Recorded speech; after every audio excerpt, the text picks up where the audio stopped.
meyakini yang namanya Peggy Peron ini ialah Peggy Setiawan. Sehingga dia ditangkap dan ditahan. Nah, begitu diajukan upaya pra-peradilan, ternyata Polda Jawa Barat kalah. Jangan sampai mereka sering pimpinan lagi. Agar apakah Kapoldanya yang nggak mau buka, atau Pak Kapolrinya nggak mau buka, atau Pak Kapolrinya nggak memerintahkan Kapolda untuk buka, atau Kapoldanya nggak memerintahkan Kapolres untuk buka.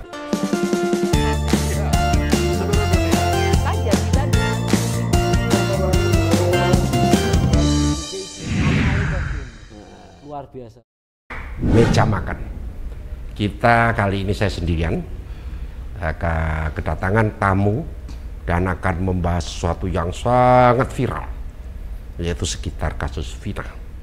Apa sebenarnya yang terjadi dengan kasus Vina, rentetan? Apakah ini ada motivasi, rekayasa, ataukah benar terjadi pembunuhan dan kemudian para tersangka yang masih muda-muda ini yang dihukum cukup lama ini benar-benar pelaku? Hari ini atau hari-hari ini kita melihat sedang ada sidang peninjauan kembali. Tapi kali ini kita tidak akan bertanya-tanya atau berbincang tentang kasus Vina itu sendiri, tetapi kali ini saya kedatangan tamu, seorang lawyer, Mas Herwanto. Selamat malam. Malam. Mas Herwanto, saya tidak akan tanya soal kasus Vina keseluruhan. Yang saya ingin tanya adalah Mas Herwanto dan kawan-kawan ini melakukan pra-peradilan. Apa itu sebenarnya? Ini kan kasus Vina ada PK. Kok sampai mengajukan pra-peradilan itu mengenai apa? Ya, perihalnya mengenai sah atau tidaknya ya handphone yang disita oleh Polda Jawa Barat. Oh, jadi kaitannya barang bukti yang disita, betul. Itu yang digugat. Iya. Jadi, kenapa itu digugat? Jadi begini, PK yang diajukan memang ada kaitannya nih. Jadi PK yang diajukan ini selalu dibantah oleh jaksa dengan alasan jaksa mengatakan bahwa novum itu adalah barang yang seharusnya 2016 dulu ada. Namun tidak ada. Belum digunakan. Tapi seandainya barang itu digunakan, maka akan mengubah putusan. Itu syarat dari novum. Nah, ternyata pakar-pakar hukum menilai novum itu ternyata adalah handphone. Karena memang 2016 memang sudah ada handphone itu. Handphone itu milik siapa? Nah, handphone ini adalah milik dari terpidana. Dari kan terpidananya banyak. Ada 8. Jadi handphone itu ada yang sekarang ini ada 6. Yang 2-nya milik Eki dan Vina. Itu sudah diambil oleh keluarganya Eki dan Vina. Tinggal 6. Nah, 6 ini sekarang Eki Vina kan korban ya? Iya, korban. Itu sudah dikembalikan handphonenya? Sudah dikembalikan kepada keluarganya. Tapi yang terpidana? Yang terpidana belum. Disita? Disita. Padahal udah terhukum, kenapa masih disita? Nah, alasan pihak Polda Jawa Barat mengatakan bahwa masih tetap digunakan untuk DPO yang masih ada 3. Nah, jadi digunakan untuk kepentingan DPO yang berjumlah 3 orang. Nah, jadi ini ada terpidana sudah 6 orang, masih 3 lagi yang diduga juga terpidana, bukan terpidana, terdakwa, DPO, DPO. Sehingga handphone ini masih berada di tangan kepolisian. Nah, untuk apa digugat kalau begitu? Nah, permasalahannya 3 DPO ini, yang kedua pihak kepolisian sendiri sudah menyatakan dihapus. Dari 3 DPO? Dari 3 DPO, 2 katanya fiktif. Fiktif ini menurut dari pihak kepolisian ya yang sudah disampaikan di media nasional, diketahui oleh seluruh masyarakat Indonesia bahwa 2 nama Andi dan Dani ini adalah fiktif. Kenapa fiktif? Karena dari keterangan mereka terpidana ini asal sebut katanya. Jadi mereka ini asal sebut aja namanya Dani dan Andi. Nah, sehingga dihapuslah 2. Tinggal 1. Nah, 1 DPO ini yang sangat diyakini oleh Polda Jawa Barat ini adalah namanya Peggy alias Peron. Yang pernah tukang apa itu? Kuli bangunan. Kuli bangunan. Nah, pihak kepolisian kuli bangunan. Nah, iya, jadi pihak kepolisian meyakini meyakini yang namanya Peggy Peron ini ialah Peggy Setiawan. Sehingga dia ditangkap dan ditahan. Oke. Nah, begitu diajukan upaya pra peradilan, ternyata Polda Jawa Barat kalah. Salah tangkap. Salah tangkap. Akhirnya habislah 3 DPO ini. Sudah nggak ada DPO. Sudah tidak ada DPO lagi. Terus untuk apa itu handphone ditahan? Untuk apa itu handphone? Oh, itu yang digugat. Itu yang digugat. Oh iya. Isi gugatannya apa? Jadi isi gugatannya itu menyatakan ada 2 pilihannya. Kalau memang handphone itu ada keterlibatan dengan kejahatan pembunuhan, kalau memang pihak kepolisian bisa membuktikan ada percakapan yang menguatkan sangkaan dari pihak kepolisian, mohon dibuka. Untuk didengarkan bersama. Untuk didengarkan bersama. Oke. Agar kebenaran itu terungkap. Oke. Tapi seandainya tidak ada hubungan dengan kejahatan, untuk apa disita? Harus dikembalikan. Dikembalikan kepada pemiliknya. Oh, 2 permohonan itu. Permohonan itu. Oh, oke. Jadi sudah tidak berfungsi lagi sebagai barang bukti. Iya. Karena untuk kepentingan DPO sudah tidak ada. Sudah tidak ada lagi. Gugur dengan sendirinya. Gugur. Oke. Nah, cuma anehnya beberapa kali kesempatan pihak kepolisian hadir di persidangan mengatakan berulang-ulang kembali, bahkan tadi barusan sidang tadi hari ini jam 11 tadi sidang kita, pihak kepolisian mengulang lagi bahwa pihak kepolisian untuk digunakan kepentingan 3 DPO lagi. Apakah tidak bisa dibuka di PK? Nah, sekarang justru masyarakat, kalau seandainya memang pihak kepolisian masih menggunakan untuk kepentingan 3 DPO, tolong cari 3 DPO-nya. Oke, katakanlah tidak bisa dicari, wong namanya fiktif, ya toh? Ya. Atau apapun, ya. Katakanlah tidak ada. Kenapa nggak dibuka di ruang sidang? Di PK? Nah, ini pertanyaan yang sampai sekarang kita belum tahu. Kenapa sih pihak kepolisian nggak mau buka? Nah, pernah? Sudah. Terus apa jawaban kepolisian? Ya, jawabannya pimpinan sedang didalami dan didalami. Loh, kok buka aja kok di dalamnya apa? Ya didalami. Nah, ini kita nggak tahu nih. Ya mudah-mudahan ini meja makan didengar sama Pak Kapolri. Iya. Tinggal dibuka. Ya, kan kita ingin mencari kebenaran. Ya. Kalau itu dibuka, kenapa harus izin ke Kapolri? Waktu nangkep apa izin? Ya. Apakah waktu mengambil handphone itu izin pimpinan? Tidak. Nggak ada? Tidak ada. Loh, kenapa waktu buka izin? Nah, ini. Apakah SOP-nya demikian? Nah, ini mesti, apakah nggak dikejar seperti itu? Ya, misalnya. Ya. Memang sebenarnya faktanya kenapa Kapolri saya gugat? Ini kan ada 2, Kapolri saya gugat dan Kapolda juga saya gugat. Karena di dalam undang-undang itu, Undang-Undang Nomor 2 tahun 2002 itu, Kapolri adalah pimpinan Kepolisian Negara Republik Indonesia. Betul. Memiliki tanggung jawab terhadap penyelenggaraan fungsi kepolisian. Betul. Jadi kalau seandainya ternyata fungsi kepolisian tidak berjalan, yang bertanggung jawab adalah Kapolri. Ya. Nah, sehingga saya gugat juga Kapolri dan Kapolda juga saya gugat. Nah, agar apa? Agar jangan sampai mereka saling pimpinan lagi. Iya. Agar apakah Kapoldanya yang nggak mau buka, atau Pak Kapolrinya nggak mau buka, atau Pak Kapolrinya nggak memerintahkan Kapolda untuk buka, atau Kapoldanya nggak memerintahkan Kapolri untuk buka. Iya. Jadi kita pengen tahu ini sebenarnya apa sih, Pak? Ini kita pengen kebenaran material itu terungkap. Seperti apa? Gitu. Itu sebenarnya apa sih yang terjadi di kasus Vina? Saya kan nggak ngerti, saya bukan orang hukum ya. Saya juga kaget kok ada salah tangkap atau apa itu. Ya, memang kesalahan dari awal. Memang dalam perkara Vina Cirebon ini itu tidak adanya penyelidikan. Maksudnya? Tidak ada. Jadi idealnya ketika laporan itu sudah dilaporkan, kita anggap Pak Rudiana membuat laporan. Pak siapa itu? Pak Rudiana ini adalah ayah dari korban, namanya Eki. Nah, beliau ini adalah pelapor sekaligus juga ayah korban. Oke. Hanya permasalahannya ketika beliau ini membuat laporan, tidak dilakukan penyelidikan untuk menentukan peristiwanya. Apakah ini kecelakaan, apakah ini pembunuhan. Nah, sehingga sekarang banyak timbul perdebatan. Nah, ada yang mengatakan pembunuhan, ada yang mengatakan ini kecelakaan. Nah, terbagi 2 kelompok lah. Oke. Nah, kasus ini sudah cukup lama ya.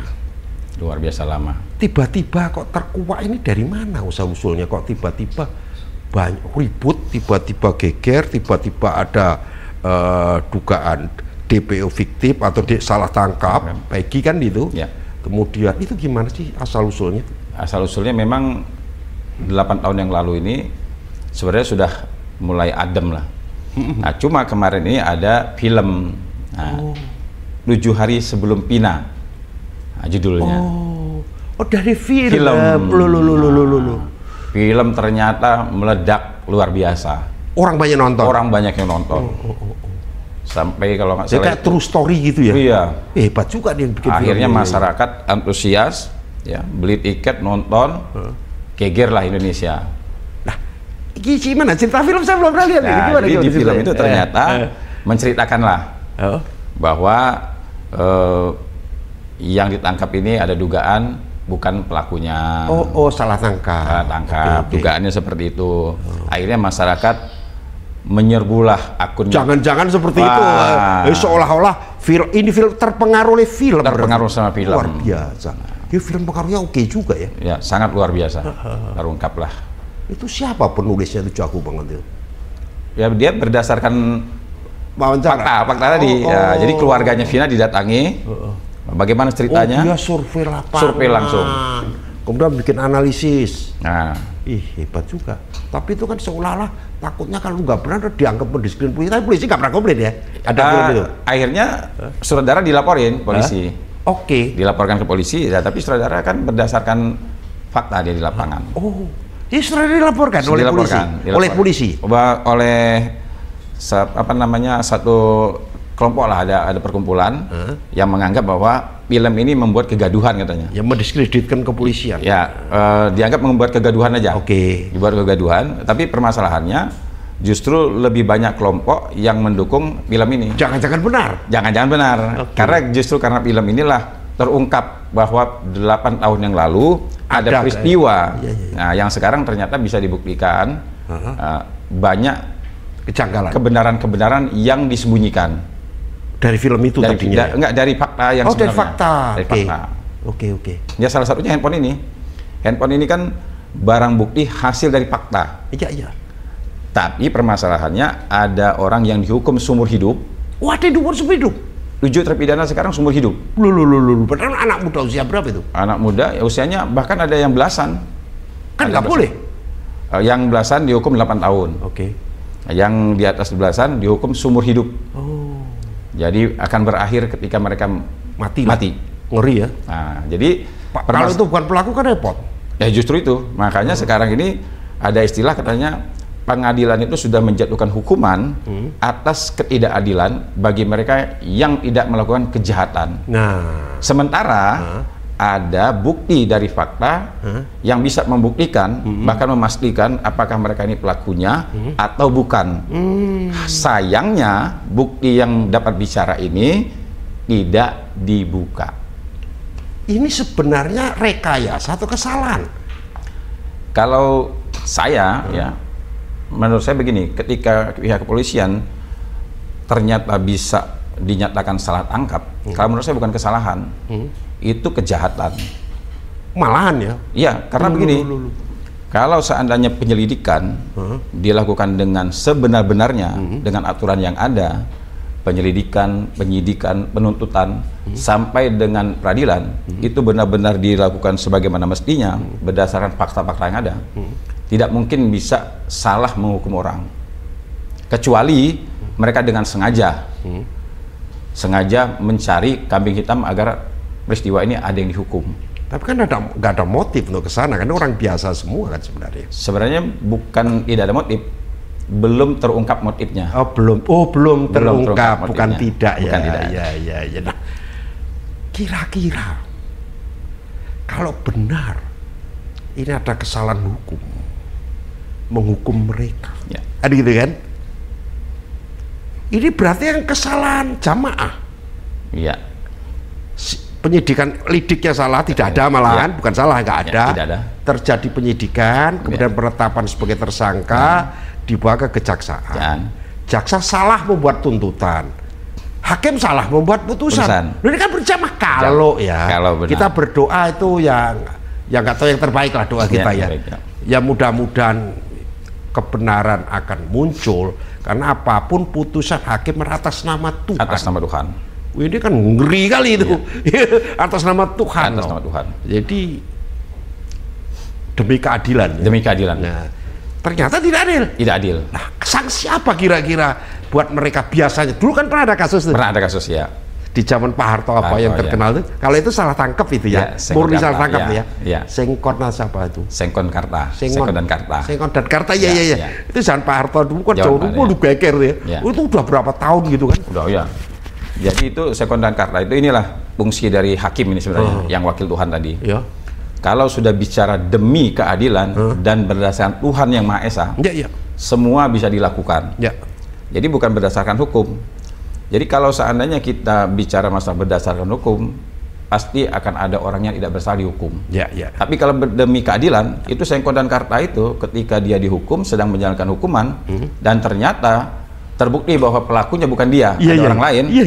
Itu hakim agung ya, Mahkamah Agung langsung berinisiatif keluarkan orang ini dengan cara seperti ini demi keadilan. Seharusnya. Ya seharusnya. Dasarnya, buktinya nggak jadi PK atau apa? Nggak jadi. Dulu belum ada PK. Oh. Itulah awal mula. Langsung dikeluarkan. Langsung dikeluarkan. Oh. Inilah awal mula munculnya PK. Bagaimana yang dihukum, ternyata di dalam perjalanan terbukti bukan dia pelakunya.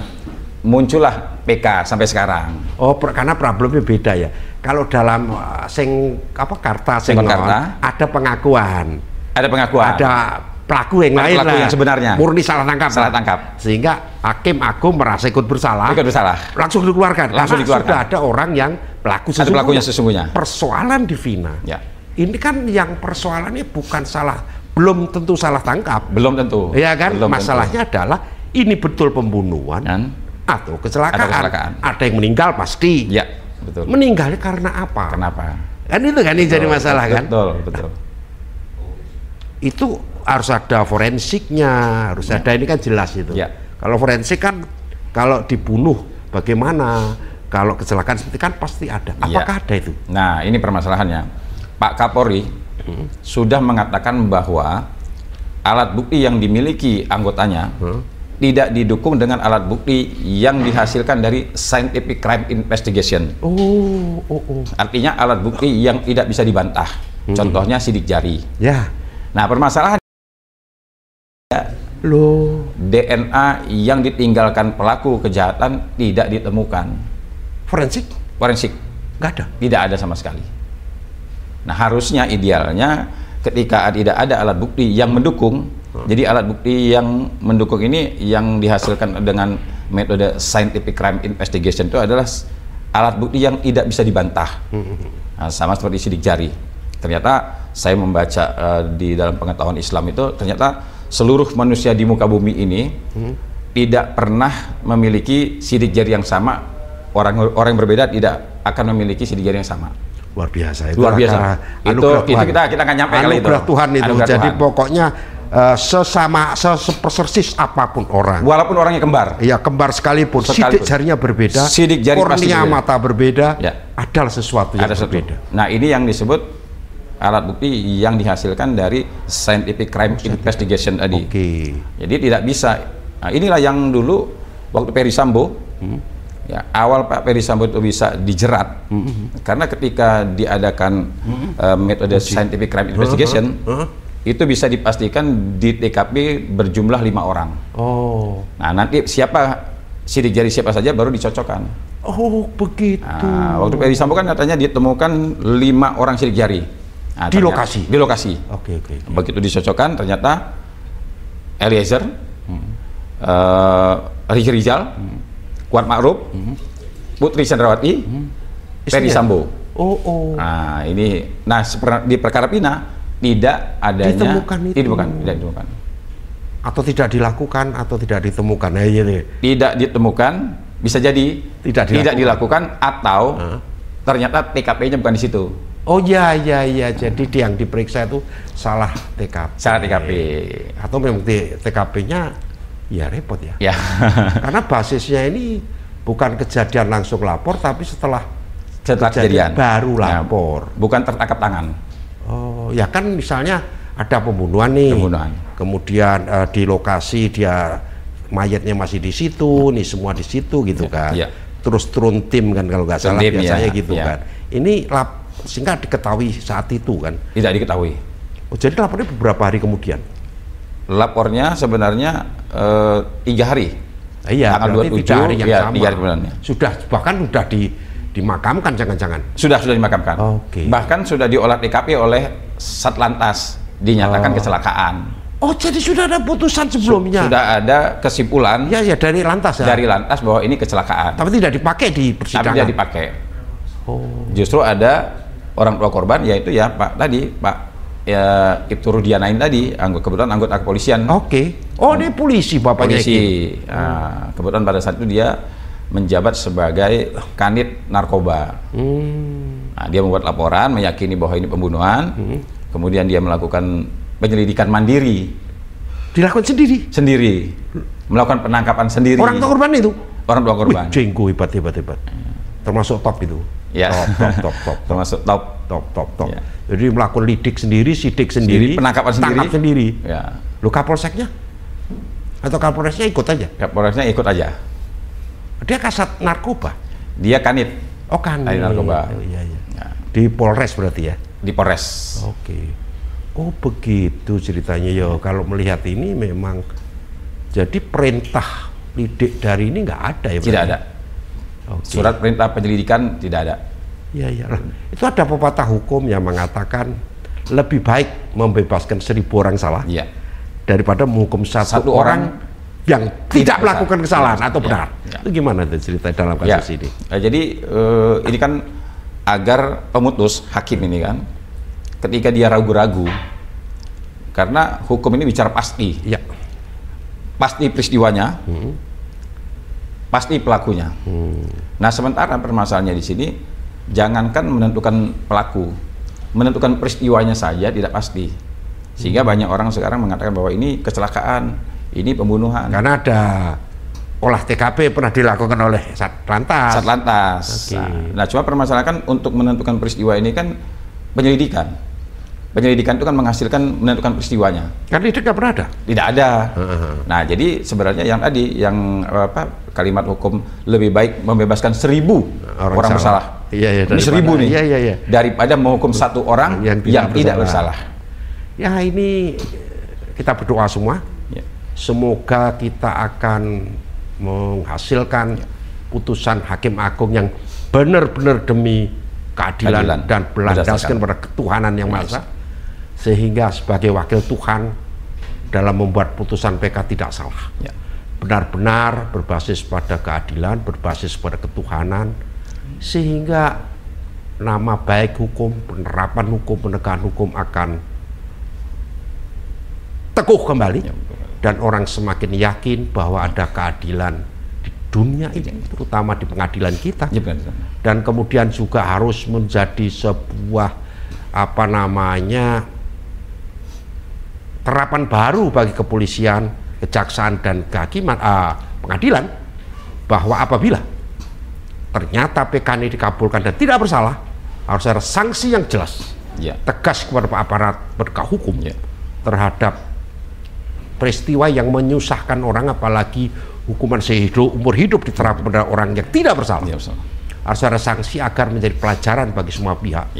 Dan kita harus melihat bahwa ini tidak hanya salah polisi, kalau polisi dianggap salah, karena polisi tidak menghukum mereka.